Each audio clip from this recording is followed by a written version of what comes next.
Innovative content. Global audience. Good morning and welcome to People and Politics today. And you know how we do it. We'll talk about politics in Nigeria, how it affects us as a people, what is going on in the political arena, what our leaders are doing, and the policies they have put in place, and how the masses are faring about all this. These are the things we'll talk about on People and Politics. And as usual, we do bring in a guest who will talk further and answer some of our questions as regard to topics of discussion. And today we will be talking about the hike in transportation. It's not just that's airfares, like traveling from Nigeria to other countries. You see that it is quite expensive compared if you're traveling from Benin Republic, if you're traveling from Ghana, if you're traveling for Cotonou. But those distances are almost the same thing. But why is it that our own fare are so much compared to other countries? We really want to know why these are happening. And we are now talking about, we're still talking about the subsidy removal, how it has been affecting us, how it is still affecting us. People are groaning, people are complaining, people don't eat anymore, some people have left their jobs because they cannot be able to transport themselves. While some ministries have reduced working days to 3 days, some states have also done that. While some states have also increased salaries. And what happens to those that are in the private sector that some bosses have not done anything about this? And what happens to these people? People are still complaining a lot. Now we are talking about increase in education, the university education by over 400%. That is telling the poor Nigerians that education is not for the poor, and that is so wrong. What happens to the poor in Nigeria? That means the poor can no longer afford education. Even unity schools have been increased by 100%.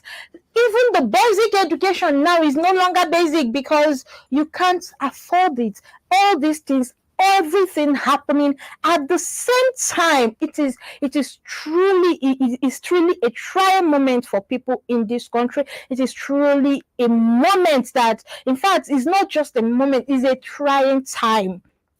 These are the things we'll be talking about in this time, in this hardship.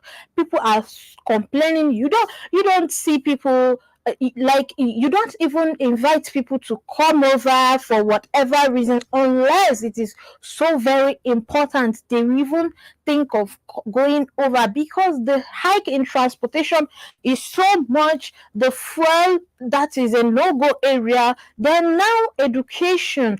We don't know what this country is going to look like in the next 1 year, but we'll keep on being hopeful that things will change for the good. And I'm talking about the Southeast, all this sit at home by IPOB and all that.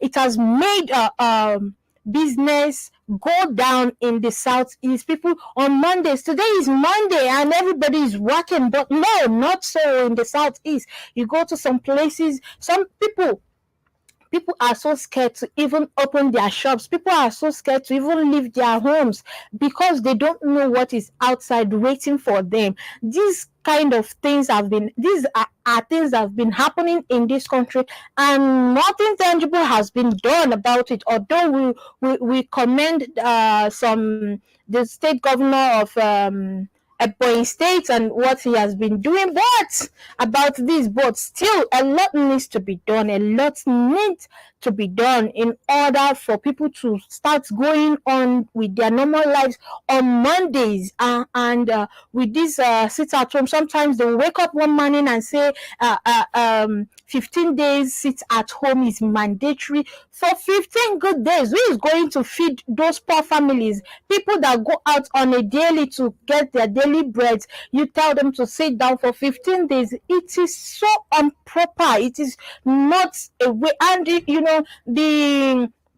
Ohaneze Ndigbo have come out to say that if federal government should do something, that if Nnamdi Kanu is released, that it will help in cushioning what is happening in the southeast. I don't know how that is going to happen, but I think there is some sense in that. But let's see how it will go. Today we'll be talking about this, and we're also talking about the 8,000 naira, that is 8,000 naira monthly subsidy palliative for 12 million poor Nigerian households.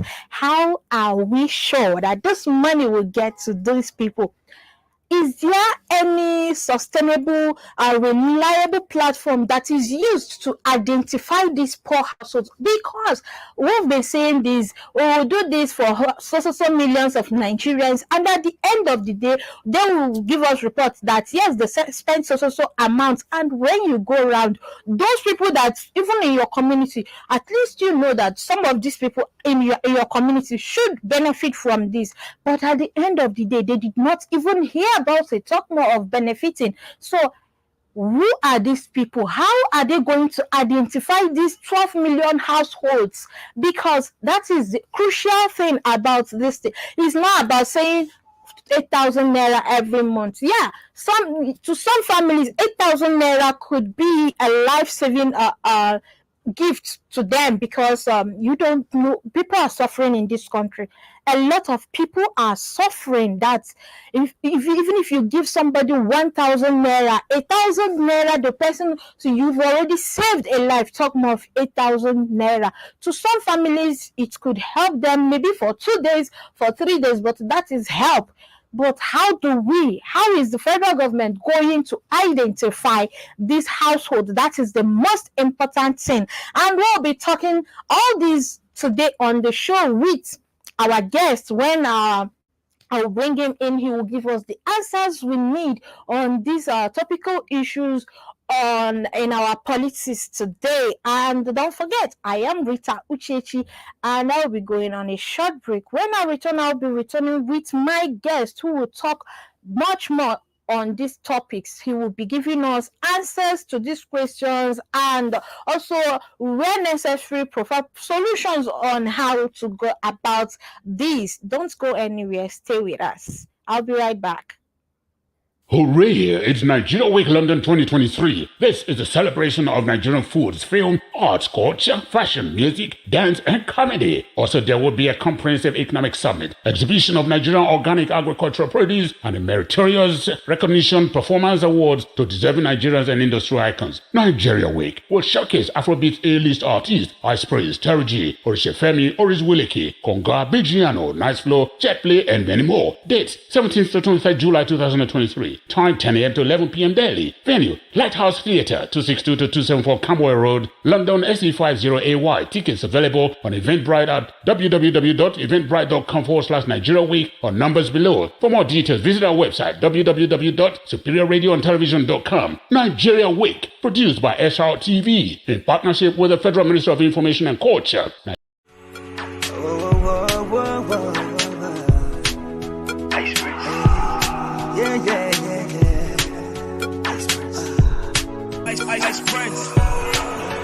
Okay, my people, it could not be better than this. The Nigerian Week in London 2023 got you covered to the extent that you can get a free ticket to the event. And this is all you need to do. Go to the Google Play Store and download TapTap app. Send as low as £1 to the account in Nigeria using SRTV as your transaction code. Screenshot your transaction and send to 447-459-513619 or email it to event@superiorradioandtelevision.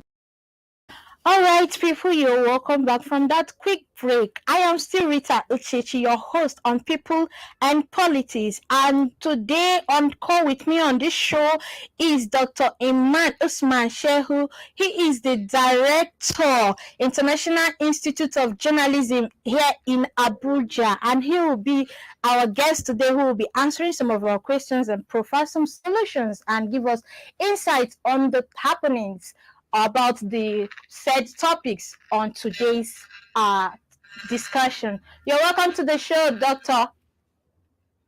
Yeah, good day. How are you? I'm fine. How is you? Well, I'm good. Okay, sir.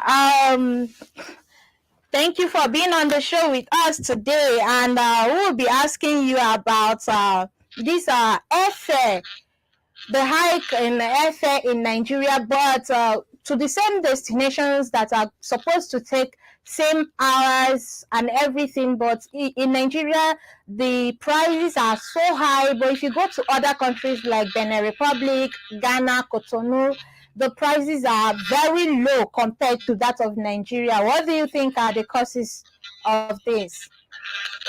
Okay, is it the prices within those countries or the prices from those countries to other places? No, the prices are from Nigeria to those from Nigeria to other countries. Like if you're going from Nigeria to UK, the price. Then if you're going from Ghana to UK, the price is lower in Ghana, is lower in Cotonou compared to here in Nigeria, and they are almost of the same hours that it will take if you're flying from Nigeria too. Yeah, I think it's very straightforward. It's not a difficult thing. It's very obvious that the airlines are exploiting us. They've seen a big market, and we have a lot of Nigerians who travel out more or travel in and out more. So it's a busy route, more busy than those other countries. So it's a way for those airlines to make money, and they're using an exploitative approach to it. So it's left to us as a country to do the needful, and this is one of the reasons why we need our own indigenous airline, or our own indigenous airline to run on this, to take these routes, so that we can force the prices down, or those prefer to pay those high prices can continue paying the high prices, but those who do not want to pay those high prices can now patronize the indigenous airline. Yeah, okay. So is there nothing that the government can do at the moment in order to help caution these exploitative hikes on this at the moment before we start our own airlines and all that? Of course, there's a lot the government can do, but I think some of those airlines are saying they are being owed some money.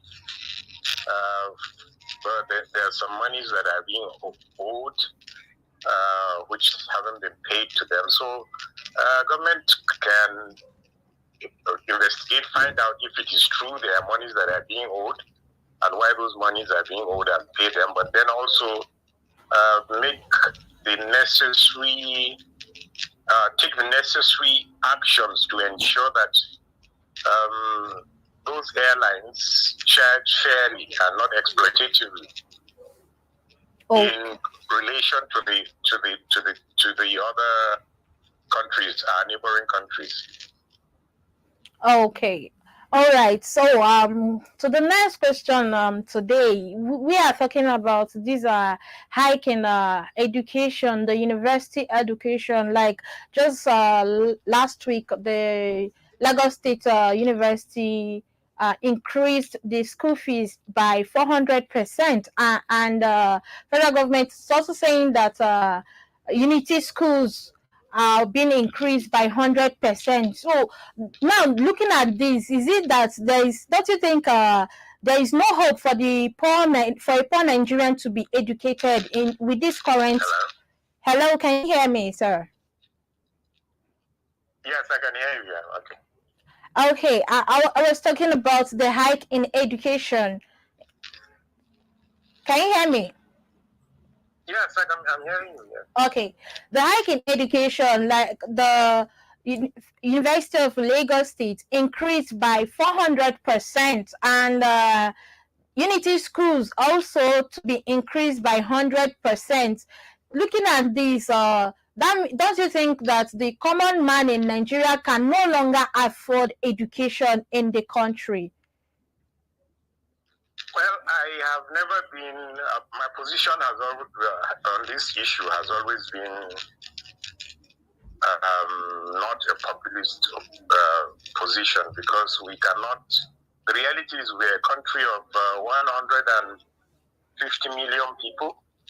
We want cheap services. We don't care about the quality, and it can't, given the way the global economy is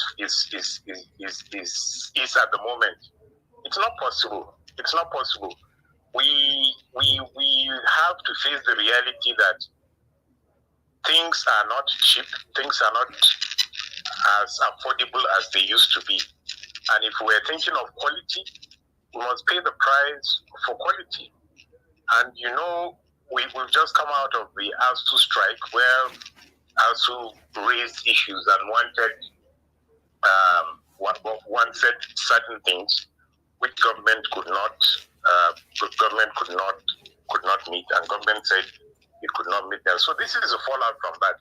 We have to face the reality. We cannot, in this day and age, expect to be paying 20,000 for tertiary education, and then be complaining at the same time that the things that are needed for that quality of education, the things are not there.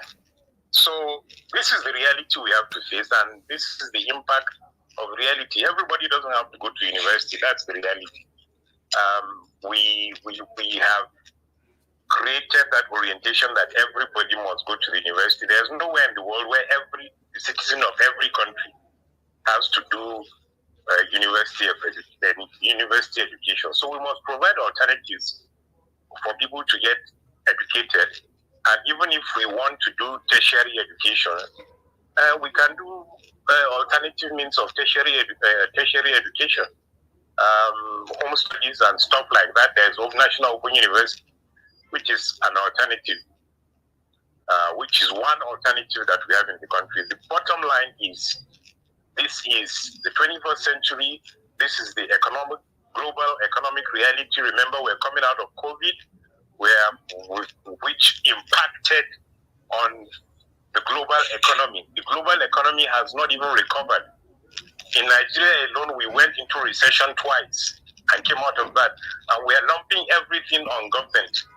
And we expect that government will be able to do everything, and we are not. The income that government is getting is not enough to service all those things. So we have to face the reality that government cannot do everything. There must be private and public government and private partnerships in various areas where such things can be addressed. Bottom line, this is the reality. Welcome to the reality. There is nowhere in the world where education is cheap. Nowhere in the world. But don't you think these things are coming all together at the same time with the removal of subsidy and everything? Don't you think it's too much? At least before policies are being made, at least time should be given and all that. But these ones don't you think is coming all at once? Yeah, they are coming all at once, and that's why government has to decide which one it wants to do. So when we get to the issue of subsidy, I think we can then address that. But as far as I'm concerned, the issue of education, if you want practicals, you want students to do practicals, you have to provide the things for the practicals. If you want students to go on excursion, you want students to do ICT and whatever, those things have to be provided. And it's not your 20,000 naira that you pay for a semester that will make those things happen. It's not possible. Okay. In fact, I foresee a situation where some of these government, and you know what is making it worse is the fact that every lawmaker goes and decides that he or she is going to bring a federal university to his or her constituency.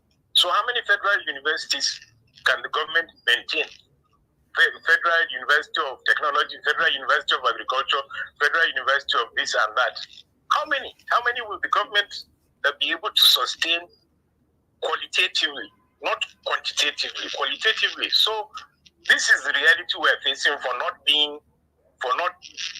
visionary, for not planning ahead, for not foreseeing that when we started tertiary education in Nigeria, we needed to face the reality that we can only grow at a certain pace and not this gross multiplication that is going every day. This new National Assembly that has come now, you see new lawmakers coming in also wanting more universities to be built in their constituencies. So how is government going to sustain that?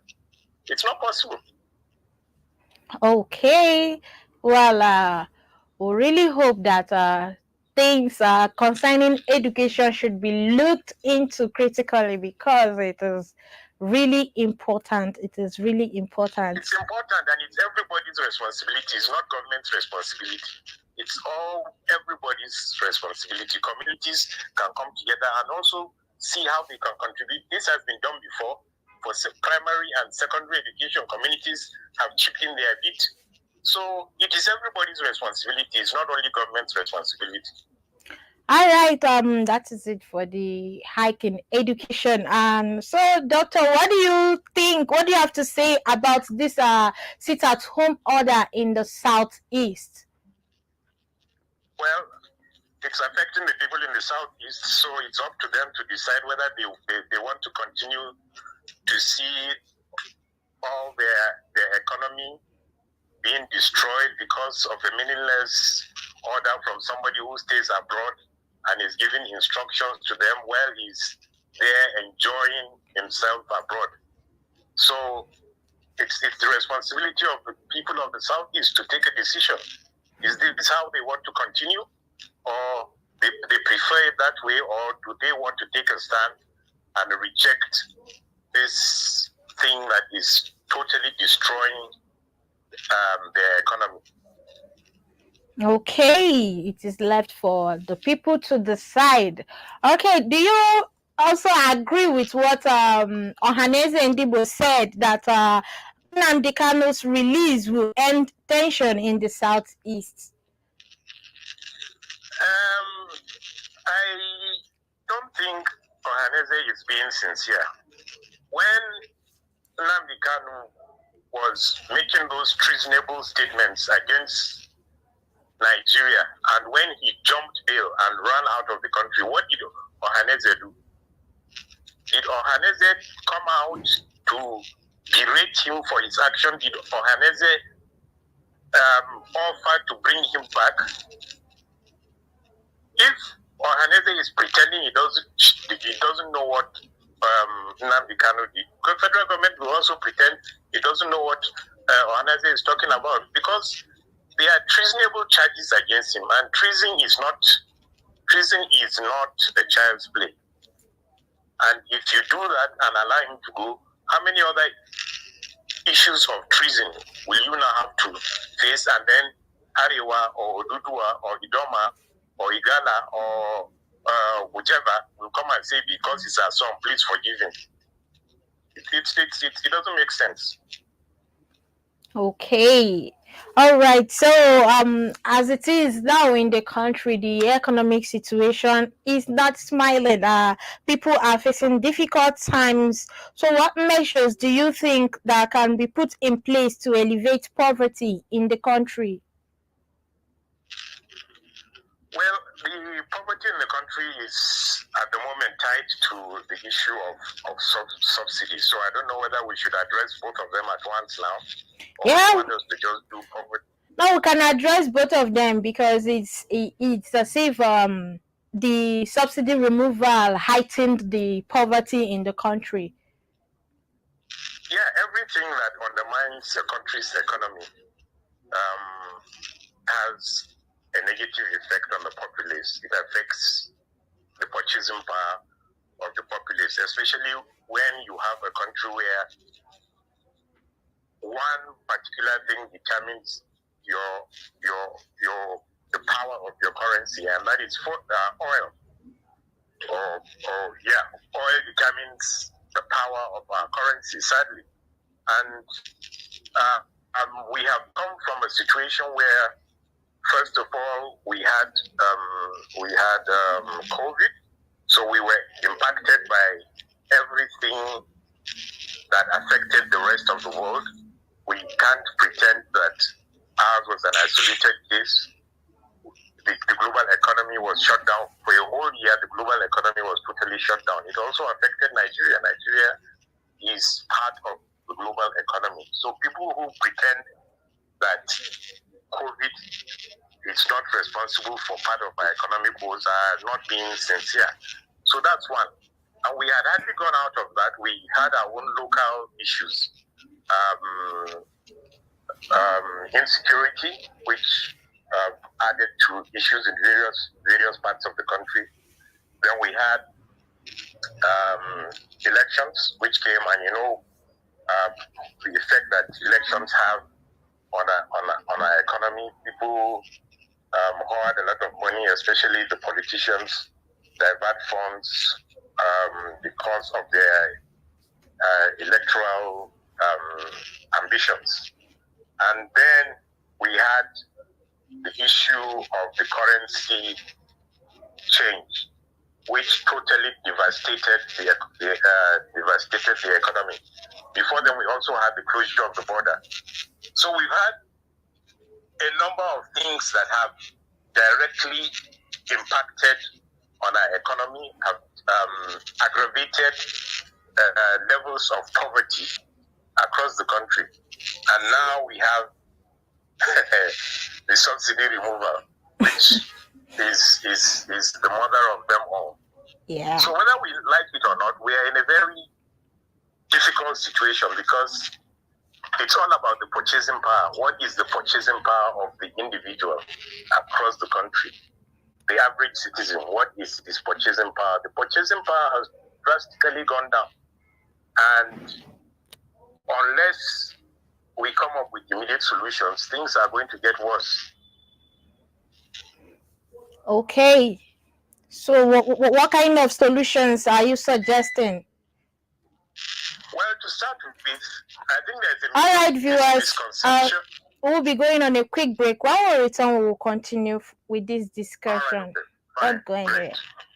Hooray! It's Nigeria Week London 2023. This is a celebration of Nigerian foods, film, arts, culture, fashion, music, dance, and comedy. Also, there will be a comprehensive economic summit, exhibition of Nigerian organic agricultural produce, and a meritorious recognition performance awards to deserving Nigerians and industry icons. Nigeria Week will showcase Afrobeat A-list artists, Ice Praise, Terry G, Orishefemi, Oris Wileke, Konga, Bigiano, Nice Flow, Jetplay, and many more. Dates, 17th to 25th July 2023. Time 10 a.m. to 11 p.m. daily. Venue, Lighthouse Theatre, 262 to 274 Camberwell Road, London SE50AY. Tickets available on Eventbrite at www.eventbrite.com/Nigeria Week or numbers below. For more details, visit our website www.superiorradioandtelevision.com. Nigeria Week, produced by SRTV in partnership with the Federal Ministry of Information and Culture, Nigeria Film Corporation, and lots more. Don't be told, be there.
Okay, my people, it cannot be better than this. The Nigerian Week in London 2023 got you covered to the extent that you can get a free ticket to the event.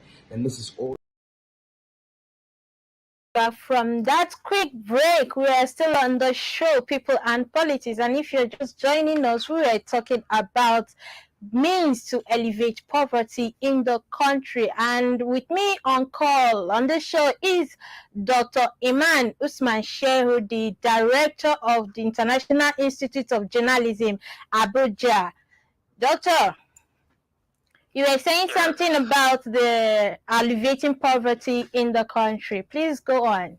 Yeah, well, before we get to alleviating, so my position is that some decisions have been taken too hastily, which have contributed to the worsening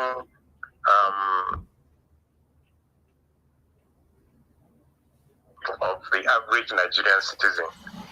For instance, I believe that even though the subsidy thing was going to be removed, as all the major presidential candidates had agreed on, it doesn't look like now that there has actually been an understanding of what a sudden removal would cause from what we're experiencing now. One, because of the fact that the currency, the problems we had with the currency change, which had impacted hugely negatively on the average Nigerian citizen. I would have thought that some breathing space would have been given to Nigerians to recoup from that major setback, where plans are being made for subsidy removal. Agreed there was going to be subsidy removal. So I think that was a misstep. It was too sudden, and now it is taking a long time to put in place the things that would serve as a safety net to ensure that the sufferings from this sudden removal would be minimized. So that, I think, is the current problem. And I want us to understand that, and I hope that the policymakers will understand that palliative is not a solution. Palliative comes from the context of the medical sector, whereby palliative is a means of reducing pain, the effects of pain. It's not a solution to pain. So, number one, government must, or policymakers must understand that palliative is not a solution. Palliative is a means of reducing the pain. And you can see that it is already taking too long to decide on what palliatives to be done, which is what brings me to the position that this thing should not have been done at this point in time. Everything should have been done step by step. When you decided what your palliatives are, and now you've decided what your main solutions would be after applying the palliatives, and also the time frame. How long will you administer palliatives? Who will be the beneficiaries of the palliatives? Which is very, very important. Are we administering palliatives to only a negligible part of the population, or will the palliatives affect every Nigerian? And what are these palliatives? I hear they're talking about 8,000 naira for 12 million households. Yeah, so in a population of 100 and something million people, are those the only people who will benefit from palliatives? For me, it doesn't make sense. If you are doing palliatives must be across board for everybody. Because if you cannot provide a solution to strengthen the purchasing power, everybody must have the palliative. And palliative is not just about transportation. Not everybody is traveling. Let's not go back to those old nonsense, that old nonsense of the mass transit and whatever. That is not a palliative. these bosses are going to break down and so on and so forth and whatever. So we must think out of the box and find meaningful palliatives. If it is, and one of the things I think that must be done is to declare a state of emergency on the country's economy. That immediately create a state of emergency, and if you are doing that, if you are going to produce crops, food items, and whatever across the board, you also must begin to ensure that these things are not smuggled, because then we'll come back to the same problem of petroleum being smuggled across the border, which means you must set up courts for economic sabotage and punish people immediately for economic sabotage. So these are things that should have been planned step by step, and the subsidy removal would have been done in a way that as you are doing it, you are applying the palliatives, and you have a time frame of palliatives of people who at various levels, what they will benefit from the palliatives to subsidize the pains, and then when you expect that the economy will pick up again and the purchasing power will come in such a way that that everybody will now be weaned off the palliatives, and we will begin to breathe more easily. Otherwise, we're just going to go around in circles, and and if we are not careful, the goodwill that the administration is enjoying will be lost, because it's a matter of survival. And if you do not show empathy to the people, we must begin to see empathy as part of the palliatives. We must begin to see, because when you are using palliative in terms of the health context, you're also showing empathy for the patient. And you show empathy for the patient by how you behave yourself. We must begin to see cost of governance reduced, so that we see that there is an alignment with what people are suffering. Government is also reducing the way it is spending. Cut down on its spending, cut down on extravagance, and so on and so forth, and begin to explore ways of showing that governance can be cut down to a manageable level in sympathy with the rest of the populace. If we do not do that, it's going to get to a point where people will just not take it, and there will be a backlash. Okay, talking about palliative. This said palliative. It is said that 8,000 naira monthly will be given to 12 million poor Nigerians. You know, it has been said, but I'm now wondering, how would they now identify these 8 million poor household? Is there a reliable means of identifying these people? That is not even what bothers me. It's 12 million. It's 12 million. What percentage is 12 million of the total population of Nigeria? And is the palliative for 12 million a solution for the rest of the Nigerians? Does it mean that the rest of the Nigerians do not deserve to also have some kind of palliative? So for me, as far as I'm concerned, it's a non-starter. And you have also brought in the issue of how do you identify the 12 million, which is also another issue. How long will it take them to also identify those 12 million people? So they are very serious issues, and it comes back to the very same issue I'm saying, that this thing should have been done progressively, and not just all of a sudden wake up and say subsidy is gone. We've already known subsidy is gone, but work towards the next budget, and that gives you enough time to plan all the things you want to plan. Okay. All right, Doctor, before we let you go, there are some people with the opinion that anytime there's said to be a palliative, it's usually going to the northern part of the country, due to the saying that they have the highest number of poor people. But like this 8,000 naira palliative to the 12 million household, that some people are of the opinion that they hope it will not just be given to the poor, to the northerners, because now it is no longer about only the poor northerners, but it's affecting everybody in the country. What do you have to say about this? Is this a hearsay? Is it a speculation? Is it part of our elitist attitude of trying to divide the country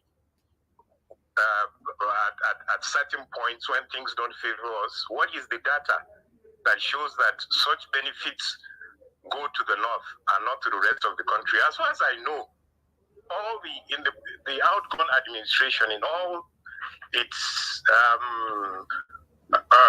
poverty alleviation, so to put them, poverty alleviation policies, these were done across the country. Even this register that is now being rejected by the new administration, it's not being faulted on the basis of a geographical imbalance.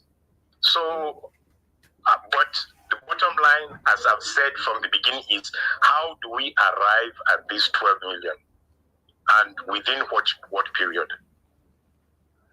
Okay, how do we arrive at this 12 million? All right, yes. Doctor, thank you so much for being on the show. We'll have to let you go at this point. Thanks so much. We'll have you some other time. Enjoy the rest of the day. You too. All right, people. On call with me was Dr. Eman Usman Shehu, the director of the International Institute of Journalism, Abuja. Like he said earlier, how long is it going to take for them to identify the means of which they will have to arrive at this 12 million households, 12 million poor household that's worthy of this palliative? And like he said, this thing is something that is affecting everybody. Is affecting the high class. You know, I heard someone saying on the social media, there is nothing like the middle class anymore. It's either you're rich or you are poor. There is no middle class anymore. So but this fuel subsidy removal has affected both the rich and the poor. Now, talking about giving a palliative, just like he explained what palliative means in the medical term, that is a means of subtling the pains, relieving pains of a patient. Now, we the citizens, we are patients, and Nigeria, our government is our doctor. So does it mean that our doctor, the government, is selecting those to relieve their pains? Because to me, it is for everybody. We all are suffering it. You know, so you enter taxis, you hear people saying that before they can use 8,000, 6,000 to fill their car full tank, but now 16,000 naira will not even give you a full tank. And you know, they are complaining there is no way of managing this, and salaries are not going up like that. Some places you hear about it, and like we know, this is Nigeria, they will say it's the increment in the salary, but when is it coming? When are they going to implement this increment and what have you? What about those that are in the private sector? So I think that the government should do something about this, and you know, also there should be a time frame. According to our caller, there should be a time frame for all these, and these whole things are too sudden. So we hope that there will be a prompt response, because let us not get to a point where we will be so tired that we will choose to do whatever it means. We are pleading that things should get better. All right, people, this is a very good place to wrap up the show. Don't forget, I am Rita UCHECHI, and also remember that tomorrow will be better. Nigeria is ours and will always be ours. Let's be patient and see what will become of Nigeria. See you same time, same station next week. Bye. Hooray! It's Nigeria Week London 2023. This is a celebration of Nigerian foods, film,